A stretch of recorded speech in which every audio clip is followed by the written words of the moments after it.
네, 안녕하세요. 폴라리스 10기 조수진입니다. 저는 1호학번으로 입학해서 학부 때는 가족자원 경영학을 전공했고요. 우리 대학에서 학석사 연계과정을 통해서 석사 때는 가족학을 전공했습니다.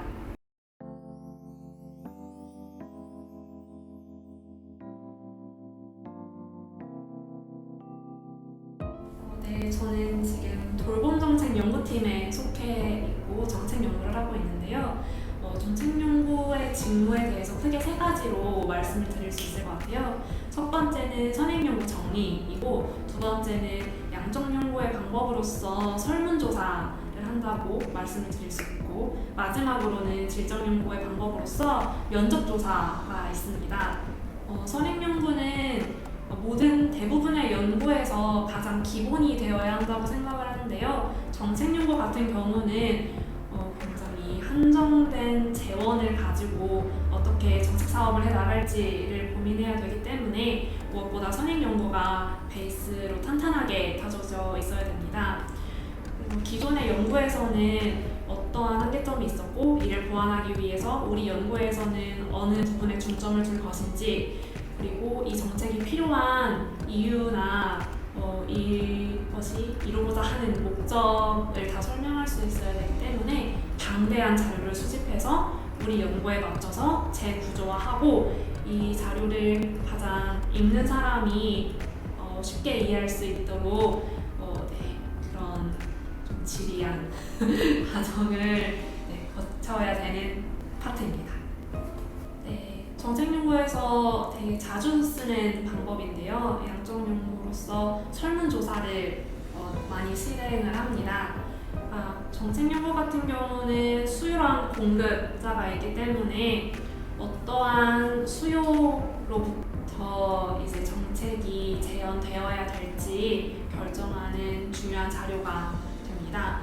그러면 이제 이 설문조사를 위해서 필요한 어떤 설문지를 만드는 작업이나, 그다음에 이 설문지를 누가 할 것인가 대상을 정하고 그들과 컨택을 해서 설문조사를 실시하고 이 결과를 분석하고 이 결과를 가지고 재현하는 것까지가 양적 연구의 일환이라고 할 수가 있겠죠. 그리고 정책 연구 같은 경우는 설문조사를 통해서 만들어진 그 결과뿐만이 아니라 실질적으로 이 정책의 수요자가 될 사람들을 만나서 보완하는 작업도 걸치는데요. 이런 경우에는 인터뷰, 즉 면접조사 방법을 활용하기 때문에 그들과 또 소통을 하기 위한 과정들을 지원하고 있습니다. 직접 어떠한 면접조사 일정을 잡고, 그다음에 그들의 인터뷰를 녹음해서 이걸 또 연구에 필요한 그런 문서화된 형태로 풀어야 되거든요. 그런 직무도 함께 겸하고 있습니다.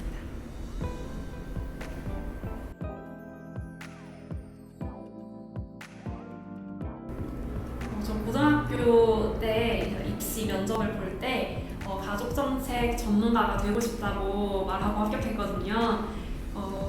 그때 보면 가족에 대한 관심이 그때부터 컸던 것 같아요.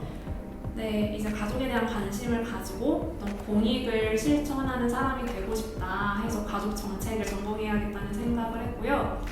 그때 당시에 슈퍼맨이 돌아왔다나 아빠 어디가 등의 그런 육아 예능 프로그램이 굉장히 인기가 있었는데, 어떤 남성의 육아 참여가 인식 개선이 되는 점에서 긍정적인 반면에, 한편으로는 아직까지 우리나라에서 양육 부담이 여성에게 많이 전가가 되어 있구나라는 걸 느낄 수가 있었거든요. 저는 맞벌이 가정에 굉장히 관심이 커서 그 맞벌이 가정 안에서의 구성원들이 다 행복해질 수 있었으면 좋겠다라는 막연한 목표를 가지고 이 직무를 선택하게 되었습니다.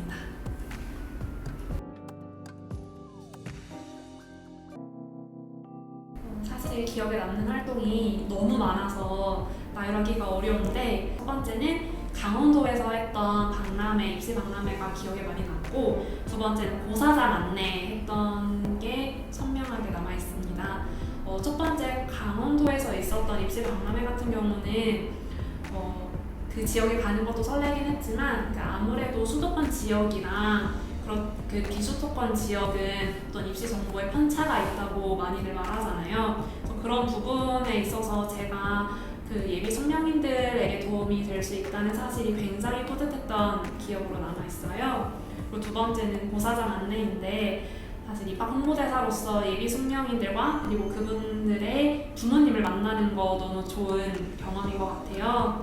근데 입시 그 날에 고사장 안내를 하다 보면은 이제 얼마나 절실하고 얼마나 절박한지 많이 느껴지거든요. 그럴 때마다 누군가가 되게 뭔가 힘들고 어쩌면 좀 외로운 순간에 함께 할 수 있다는 게 영광스러웠던 기억으로 남아있고요. 그때 받았던 온기라든지 그 예비 숙명들의 초롱초롱한 눈망울이라든지 그런 부분들이 지금까지도 제가 초심을 잡을 수 있는 데 큰 도움이 되는 것 같습니다.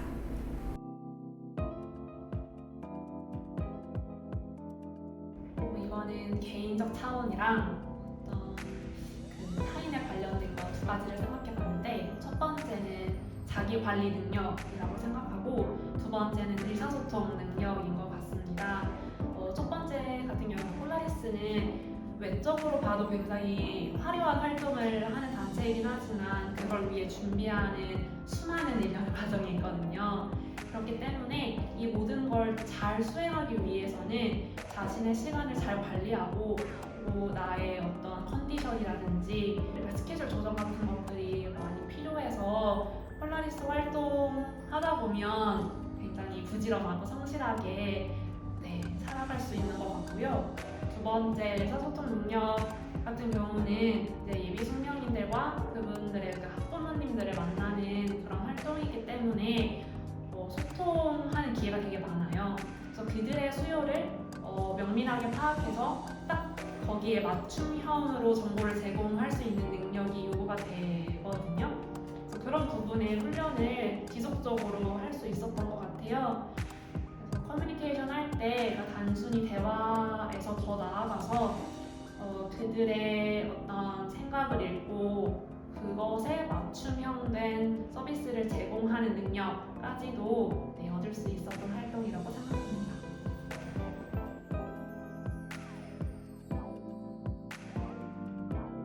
사실 요즘 대학원 일상을 많은 사람들이 접하게 될 수 있더라고요. 웹툰도 요즘 인기 있는 게 있는 것 같은데, 개인적으로 사회과학 계열에서 대학원 진학할 때 꿀팁은 자신의 흥미와 그다음에 학문에 대한 열정을 파악하는 일이라고 저는 생각을 하거든요. 사실은 이 대학원을 통해서 얻을 수 있는 건 학위인데, 학위만 가지고 모든 게 보장이 되진 않기 때문에 이러한 어떻게 보면 좀 지리한 과정을 겪고서 후회하지 않기 위해서는 내가 정말 여기에 대한 호기심이 큰 사람인지, 회피용으로 대학원에 진학하려는 건 아닌지 그러한 부분들이 체크가 되어야 한다고 생각을 합니다. 사실 호기심이 많으면 궁금한 것과 이어지기 때문에 학업 계획서는 작성하는데 크게 무리가 없을 거라고 생각을 해요. 주변에 보면은 대학원 온 것 자체를 후회하는 사람도 있었고, 대학원 생활 자체는 즐거웠지만 이후에 어떤 막연한 그런 좀 진로 고민을 하는 사람들도 많이 봐서 대학원 꿀팁이라고 하면 후회하지 않기 위해서 자신에 대한 이해를 제대로 하는 것이라고 말씀을 드릴 수 있을 것 같습니다.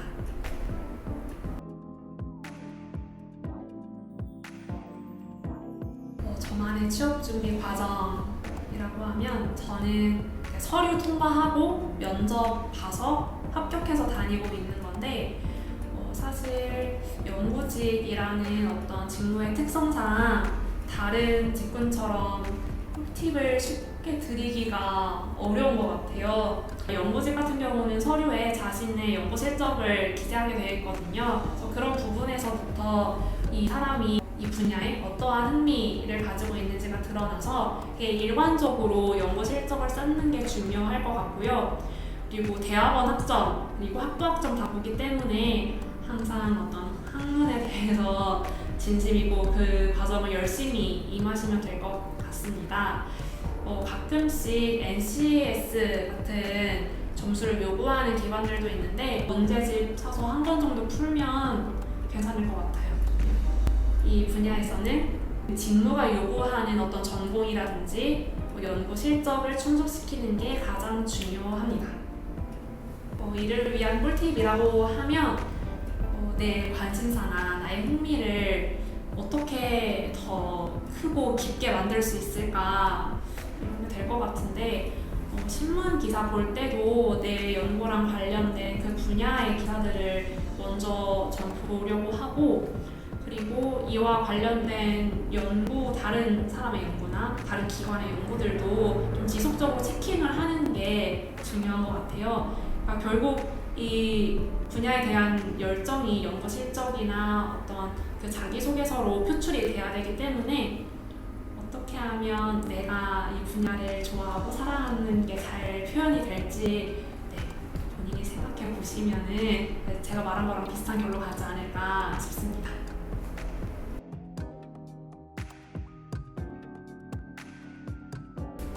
좋아하는 걸 잘하기 위해서 노력하는 사람이 되어보자 라는 한마디를 하고 싶어요. 이거는 저한테 하는 말이기도 한데요.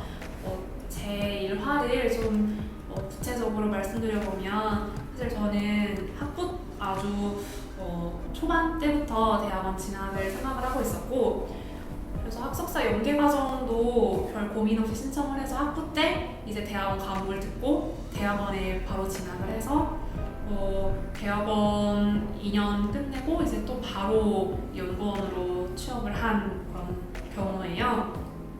근데 그때 외롭지 않았냐고 하면 사실 외로움을 느낄 틈도 없이 그냥 좋아하는 걸 하고 있다는 생각에 항상 되게 만족스럽고 본인 스스로가 기특한 느낌을 많이 받았었거든요. 그래서 타인의 시선으로부터 자유로울 수 없는 경우도 있고 그런 게 그러니까 타인에게 인정받는 게 되게 큰 가치일 수도 있다고 저도 충분히 공감을 해요. 근데 정말 좋아하는 일을 찾으면 그걸 잘하고 싶어지고 그런 과정에서 저는 그냥 제가 생각하는 대로 사는 게 더 중요했던 것 같아요. 그래서 남과 다르다는 점에 너무 위축되지 말고 나 스스로를 위한 삶이라고 생각을 하면 어떤 과정에서든지 자신감을 가지고 임할 수 있을 거라고 생각을 합니다. 그러니까 누군가가 사람들이 좋아하는 걸 잘하는 거랑 비교를 하거나 양자택일을 하라고 그런 분위기를 조성하기도 하잖아요. 그러니까 좋아하는 걸 계속하기 위해서 그럼 이걸 지속하기 위해서 어떤 노력을 할 수 있고 어떻게 이걸 잘하게 될 것인지 다 이어져 있는 개념이라고 생각을 해요. 다 2마리 이상의 토끼를 잡을 수 있는 역량이 있다고 저는 믿기 때문에 그런 것들을 개발시킬 수 있는 것에 고민을 하고 치열하게 생각한 대로 살 수 있도록 노력하는 사람이 다 같이 되어보면 좋을 것 같습니다.